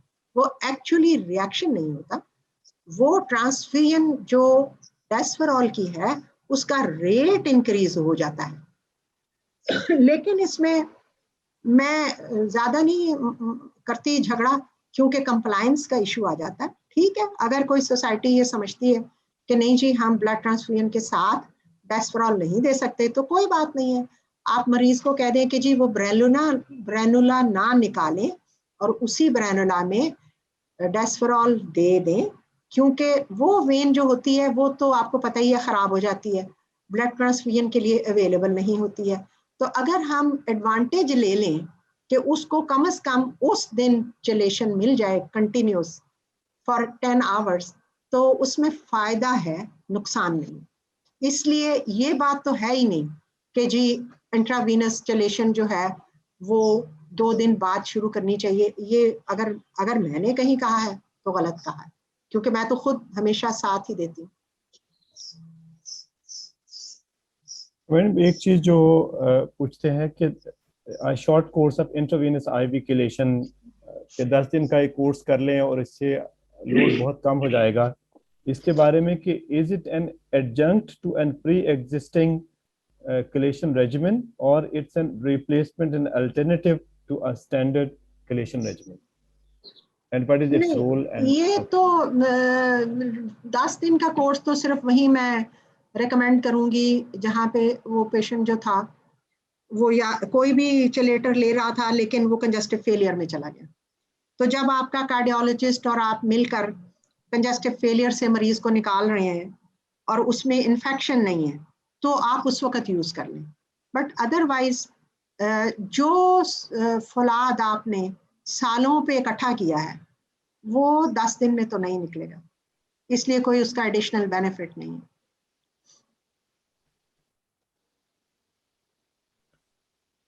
कंप्लायंस का इशू यानी इज अ सीरियस चैलेंज। आप अपने almost quarter of a century of experience with chelation iron thalassemia, आप क्या मशवरा देंगे कि how people can overcome the problem of iron chelation, non-compliance to iron chelation? पहले तो ये बता दूं कि नहीं, it is quarter century, century quarter हो चुकी है। अभी तो मुझे बड़ी फिक्र होती है कि तुम सब लोगों को पढ़ाऊं। बात ये है कि कंप्लायंस के लिए बहुत सी चीजें जरूरी होती हैं। उसमें जो केयर गिवर होता है, मतलब मेडिकल साइड का या डॉक्टर, उसकी जो अपने मरीज के साथ रिलेशनशिप है, दैट इज इम्पोर्टेंट। जो फैमिली की सपोर्ट है, दैट इज इम्पोर्टेंट। अनफॉर्चुनेटली ये चीजें जो हैं ये उस वक्त और कॉम्प्लिकेट हो जाती हैं जब ये पेशेंट्स एडल्ट हो जाते हैं, because lot of them go into depression and lot of them develop complications जिनसे वो फेड अप हो जाते हैं। लेकिन कंप्लायंस के लिए सिर्फ यही जो प्रैक्टिकली हम चीजें कर सकते हैं, वो एक तो ये है कि मरीज जब आके कंप्लेन करे ना कि भाई ये दवाई जो है ना, ये इसमें मुझे ये प्रॉब्लम हो रहा है, तो उसके साथ एम्पथाइज करें। वो अगर गलत भी कह रहा है, आप टेम्पोरली उसकी वो डोज कम भी कर दें, टेम्पोरली उसे किसी किस्म का रिलीफ भी दे दें, ठीक है।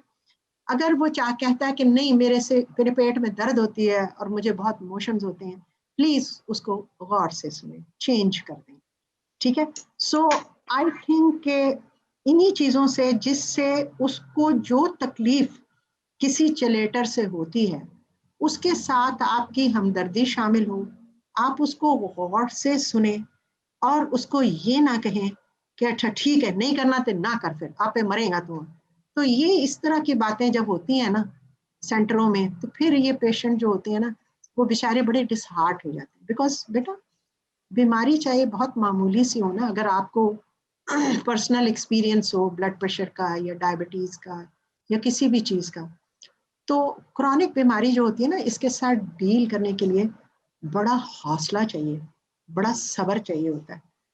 और अल्लाह ताला सबको दे, लेकिन सबके पास होता नहीं है, बड़ी मुश्किल चीज होती है। इसलिए जो केयर गिवर्स है ना, उनके साथ जो इंटरेक्शन है और उनके साथ जो उनका शामिल होना है और उनको हेल्प आउट करना है और उनको बूस्ट अप करना है, उसके बगैर कंप्लायंस नहीं हो सकती। अब कई पेशेंट मेरे पास आते, एक पेशेंट मेरे पास आई तो हालांकि वो इतने बेचारे अमीर भी नहीं थे, और उन्होंने मुझे बताया कि जी 2 साल से हमारी बच्ची जो है ना, ये लेती या सुन रहा है लेकिन इसका डायरिया ठीक नहीं होता, और हम इतना डर रहे हैं क्योंकि इसकी बड़ी बहन की डेथ हो गई इससे।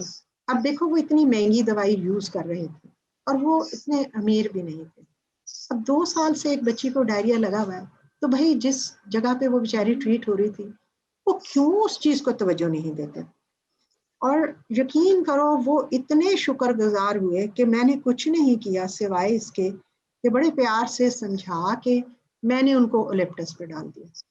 तो मतलब वो आके बेचारे ऐसे हो गए कि मतलब पैर ही पकड़ना चाहते थे वो कि भाई क्या आपने किया। क्यों? सिर्फ इसलिए कि मैंने ये बात उनकी गौर से सुनी कि उसको वाकई ही डायरिया था।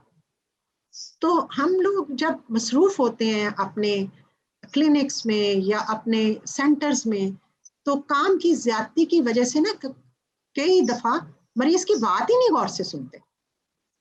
तो इन चीजों पे मेरा ख्याल है तवज्जो दें तो कुछ बेहतरी आ जाएगी। मैडम एक सवाल ये पूछा है कि जो सबक्यूटेनियस इन्फ्यूजन पंप के साथ डेस्फ्रिऑक्सामिन है वो राउंड द क्लॉक 24 आवर्स दिया जा सकता है? बिल्कुल दिया जा सकता है। बहुत से पेशेंट्स जो एडल्ट पेशेंट्स हैं मेरे, वो ये पसंद करते हैं कि अगर उनको मैं कहूँ कि तुम कंटिन्यूस आईवी चलेशन लगा लो, तो वो कहते हैं कि नहीं मैडम आप हमें पंप के साथ ही बता दें, हम क्योंकि पंप लगा के हम अपना सारा काम करते रहेंगे। तो जैसे मेरा जो है ना, जैसे कोई बैंकर है या कोई और, जैसे अब तो लोग बहुत इधर उधर काम कर रहे हैं ना मेरे थैलेसीमिया के पेशेंट्स, तो उनका ये प्रॉब्लम हो जाता है कि आईवी की वजह से वो फिर अपनी जॉब पे नहीं जा सकते। इवन पीपल लाइक ये टीसीएस के दफ्तरों में बच्चा एक काम करता है, तो वो पंप लगा के अपना जाके डेस्क पे कंप्यूटर पे तो काम कर लेता है ना, लेकिन वो आईवी चिलेशन का मसला उसको हो जाता है। तो बिल्कुल कर सकते हैं, ये तो पेशेंट के ऊपर डिपेंड करता है। मैडम एक सवाल ये है कि what are the common adverse effects of the iron chelating agents and how we can monitor the patients for them, उसके बारे में कोई ब्रीफ टिप? वो तो मैंने जो आपको एक वो दिखाई है पूरी, जिसमें तीनों का कंपैरिजन है, उसमें सारों के साइड इफेक्ट्स लिखे हुए हैं, ठीक है। लेकिन अगर आप जो मोटी मोटी चीजें जो मैं समझती हूँ कि वैसे ही हिस्ट्री में आपको पता होनी चाहिए, वो तो ये है कि जो जहाँ तक डेस्फेरॉल का ताल्लुक है, इससे जो बहुत ज्यादा देखना है वो ये है कि अगर किसी पेशेंट की डोज बहुत ज्यादा हो तो उसको कैल्शियम और जिंक डेफिशिएंसी के मसले आ जाते हैं, उनका ध्यान रखना चाहिए। और जो डी फेरासिरॉक्स है, इसके साथ ये सीरम क्रेटनिन और लिवर फंक्शन, इस एएलटी स्पेशली, इसका ध्यान आपको रखना चाहिए। डी फेरिप्रोन जो है उसके साथ आपको मिनिमम ये कि कम से कम 10 डेज तो जरूर 10th डे पे एक सीबीसी करके और देख लेना चाहिए। बेशक अगर एक मरीज जो है उसको 2 साल से ल्यूकोपीनिया या ग्रैनुलोसाइटोसिस नहीं हुआ, लेकिन दिस इज ऑन रिकॉर्ड कि patient if is on deferiprone can develop a low leukopenia या granulocytosis any time in his life.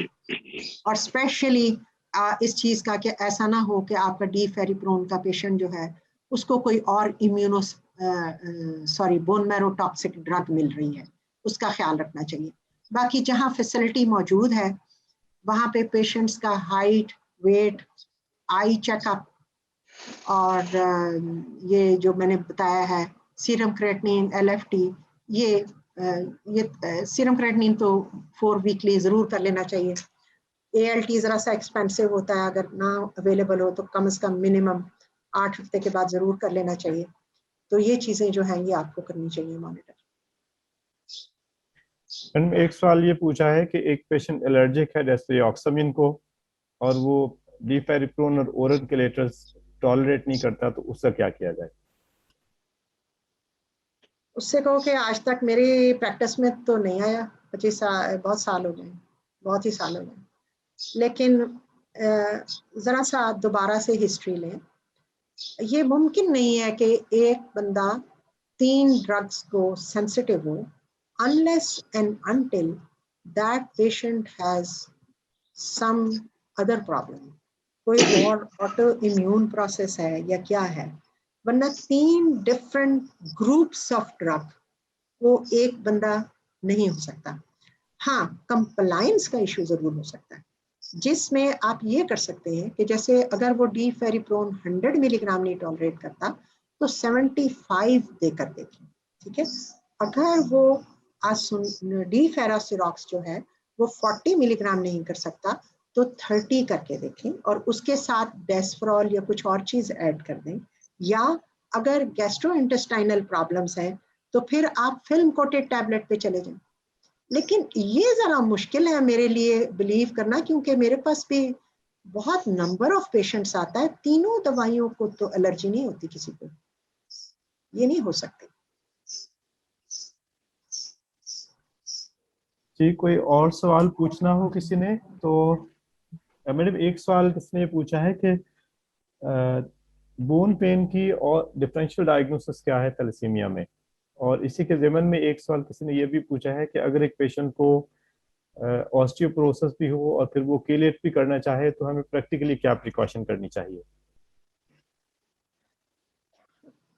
Bone pen की एक वजह तो ये होती है ताहिर के उस पेशेंट में जो इनफेक्टिव एरिथ्रोपोइसिस है वो आप कंट्रोल नहीं कर सके। दूसरी वजह ये है कि वो जो पेशेंट है उसमें हीमोलिटिक रिएक्शंस हो रहे हैं, और जो हीमोलिटिक रिएक्शंस होते हैं ये बोन पेन्स देते हैं, सीवियर बोन पेन्स, पूरे जिस्म के अंदर, हड्डियों के अंदर दर्द होती है।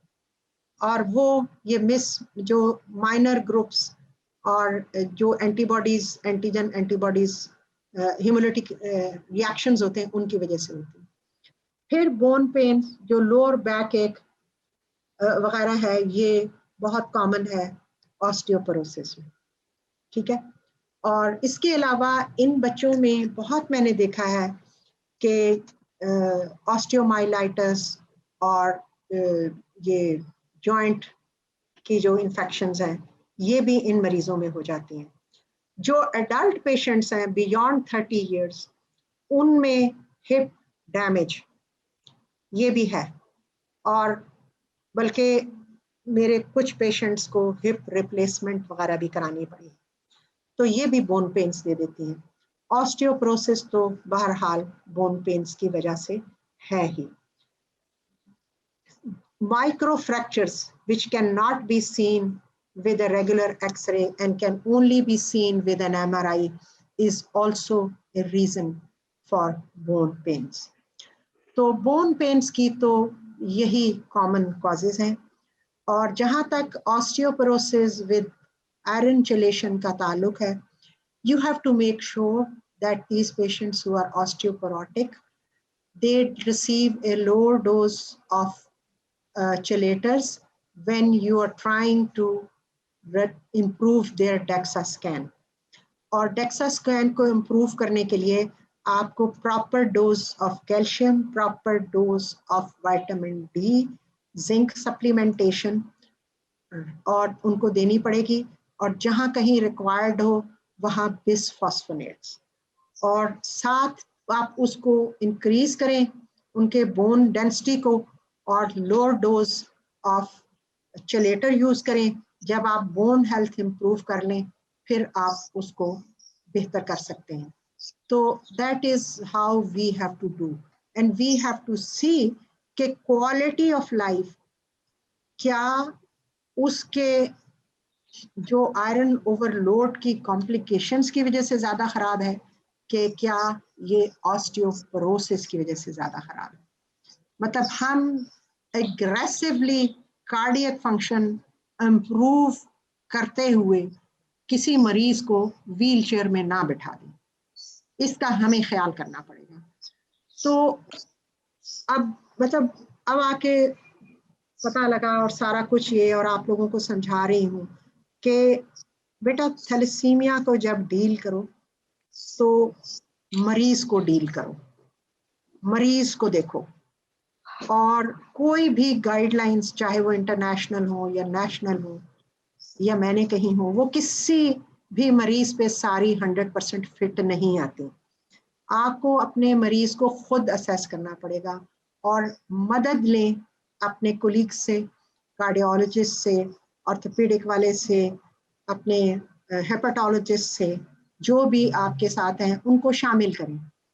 उनकी भी फैमिलियरिटी बढ़ेगी थैलेसीमिया से और आपको लाजमी फायदा होगा। तो ये तरीका है। एक जरा ब्रीफ सा बिल्कुल, जो कॉम्बिनेशन आयरन केलेशन के बारे में, रेजिमेंट के बारे में 2 लोगों ने पूछा है, उस पे अगर जी बताइए क्या सवाल है? कॉम्बिनेशन आयरन केलेशन कैसे करेंगे जी? वो तो मैंने आपको बताया है अभी इसमें कि आप कंबाइन, जो इस वक्त रिकमेंडेड है वो यही है कि आप डेस्फेरोक्सामीन और डीफेरिसिरोक्स को इकट्ठा कर सकते हैं। आप डेस्फेरॉल को और डीफेरिप्रोन को इकट्ठा कर सकते हैं। तो उसमें आप ये कर सकते हैं कि 2 to 3 days अ वीक डेस्फेरोक्सामीन दें और बाकी पूरे 7 days आप ओरल चेलेटर दें। और मैंने ये भी बताया था कि रिसेंटली, अभी मेरे पास आई नहीं है पब्लिश होके स्टडी, जो कि डेस्फेरोक्सामीन और डीफेरासिरोक्स की कंबाइंड थेरेपी है, वो भी है। लेकिन उसका भी तरीकाकार ये है कि 3 days अ वीक डेस्फेरॉल है और 7 days अ वीक डीफेरासिरोक्स है। Thank you very much madam. जो कि टाइम पूरा होने वाला है, हो सकता है ये डिस्कनेक्ट हो जाए मीटिंग असल में, क्योंकि it was plan up to 1, तो वो ये ऑनलाइन मीटिंग्स का बाद डिस्कनेक्ट हो जाता है। अगर हम आपकी ये वाली प्रेजेंटेशन कॉम्प्लिकेशन वाली ईद के बाद इंशाल्लाह हम एक सेकंड फॉलोअप मीटिंग रख लेंगे and we share with everybody, उस पर जो चीजें रह गई हैं उसको एड्रेस कर लेंगे। तो हम इस वाली मीटिंग को वाइंड अप कर लें मैडम? कर लो बेटा, कर लो। May I request Professor Samia Naimullah to say a few words to wrap up the discussion, madam? Okay, do you listen? जी मैम। आवाज आ रही है आपको? जी ma'am please, because Professor Asghar, I was stuck up with the VC office unexpectedly, इसलिए वो तो ज्वाइन नहीं किया। काइंडली आप मैडम ये मेहरबानी भी जरा and take 2 from घंटे message गुजर file गए, दोगे। पता भी नहीं चला। मेरा ख्याल डॉक्टर वीरे के साथ तो पूरा दिन भी गुजर जाएगा तो पता नहीं चलेगा। दिल खुश कर दिया, वेरी सुपर्ब, कंसाइज जी, made easier, beautifully explained and excellent discussion. अभी भी we have about 100,000 thalassemia patients और 9.8 मिलियन कैरियर्स हैं, जिसमें carrier rate I think still is 5.8%। Doctor Javeria की जो मेहनत है, आई थिंक टाइम हमारे पास कम होगा, लेकिन 1-2 बातें, जब मैं ये सारी प्रेजेंटेशन सुन रही थी तो I was doing my house job, तो उस वक्त मुझे बच्चा याद आया, वाजिद, जो उस वक्त एक प्रोग्राम होता था अलन और नन्ने का। वो नन्ने का भांजा था, 2.5 साल पे ही डाइड, और उस वक्त he had hepatosplenomegaly, thalassemia fishes, और हम उसके दुख में रहे। उसके बाद ये बात है 1973 की, जब मैंने स्टेट्स में काम शुरू किया 78 में, तो हेमाटोलॉजी क्लिनिक था एंड हेमाटोलॉजिस्ट वाज सिटिंग और एक बच्ची वॉक करती आई, short stature, no thalassemic facies, he said she is thalassemia, she was 18 years. मैं बोलने लगी, उसने मुझे जरा चुप कराया। I was shocked, I was surprised. मैंने कहा हमारे पास तो छोटे-छोटे बच्चे नहीं बचते। अब डॉक्टर जवेरिया, योर वर्क माशाल्लाह, आप और बाकी लोग कहां तक पहुंच गए हैं। Now we see so many patients being buried